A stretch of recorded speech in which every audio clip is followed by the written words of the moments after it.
চাঁপাইনবাবগঞ্জে জামায়াত ইসলামের উদ্যোগে ঈদ পুনর্মিলনী ও আলোচনা সভা অনুষ্ঠিত হয়েছে।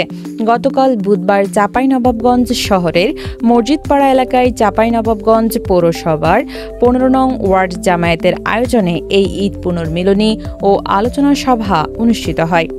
এতে চাঁপাইনবাবগঞ্জ পৌরসভার আমির হাফেজ গোলাম রাব্বানীর সভাপতিত্বে প্রধান অতিথি হিসেবে উপস্থিত ছিলেন বাংলাদেশ জামায়াত ইসলামের নির্বাহী পরিষদের সদস্য ও ঢাকা মহানগরী দক্ষিণের আমির এবং চাঁপাইনবাবগঞ্জ ৩ আসনের জামায়াত মনোনীত সংসদ সদস্য প্রার্থী নুরুল ইসলাম বুলবুল।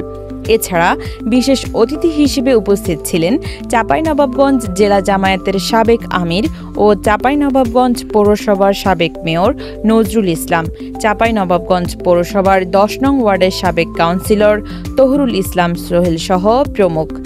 Desk report, Chapai journal, Chapainawabganj.